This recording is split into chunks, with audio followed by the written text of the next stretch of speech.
যাদবপুর থেকে অটো ধরে গড়িয়াহাট যাচ্ছি। অটো চালকের পাশেই বসেছি। প্রায় 60 ছুঁই ছুঁই অটো চালকের বয়স। আমায় হঠাৎ বললেন, আজ খুব গরম, রাতে বৃষ্টি হতে পারে মনে হচ্ছে। আমি সম্মতিসূচক ঘাড় নাড়লাম। কিছুক্ষণ বাদে যাদবপুর থানার সিগনালে অটোটা দাঁড়িয়ে আছে। তিনি আবার বললেন, মানুষ আর আগের মতো নেই বুঝলেন।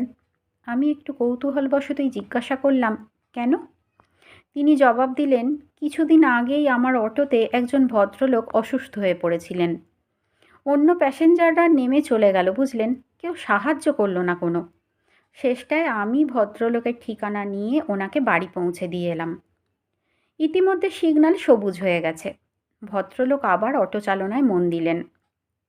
কিছুক্ষণ বাদে অটো চালাতে চালাতেই আবার বললেন, আসলে এখন আর কেউ কারো সাথে মেলামেশা করে না, আড্ডা মারে না, তাই সব এত স্বার্থপর।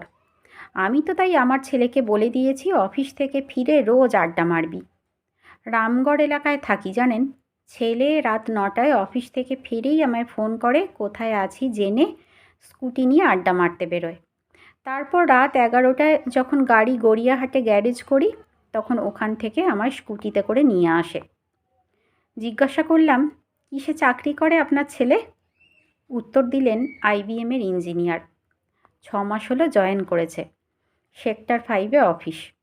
একটু অবাক হয়েই ভদ্রলোকের দিকে তাকালাম। হয়তোবা অজান্তে ভাবলাম, অটোওয়ালার ছেলে ইঞ্জিনিয়ার। ভদ্রলোক আবার বলতে থাকলেন, অনেক কষ্ট করেছি জানেন। 5 বছর আগে 1,60,000 টাকা দিয়ে ছেলেকে একটা প্রাইভেট কম্পিউটার কোর্স করাই। প্রায় 14 ঘন্টা ধরে অটো চালাতাম দেনা শোধ করার জন্য। আমি বললাম, যাক, এত কষ্ট আপনার সার্থক। ছেলে আপনার দাঁড়িয়ে গেছে।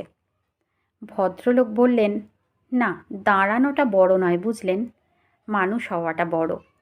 আমার ছেলে মানুষ হয়েছে। নিজের বাবা যে অটো চালায় এই পরিচয় দিতেও লজ্জাবোধ করে না, বরং গর্ববোধ করে। তাই বুঝি যে ওকে হয়তো মানুষ করতে পেরেছি। স্তম্ভিত হয়ে ওনার দিকে তাকিয়ে থাকলাম।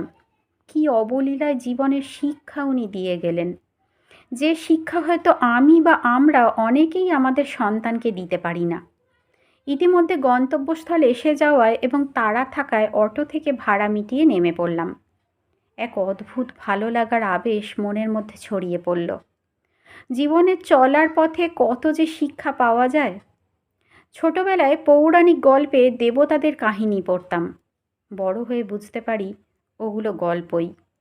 দেবতা নেই বা থাকলেও তাদের দেখা পাওয়া যায় না। আজ বুঝলাম দেবতারা আছেন, এনাদের মতো মানুষের মধ্যেই আছেন।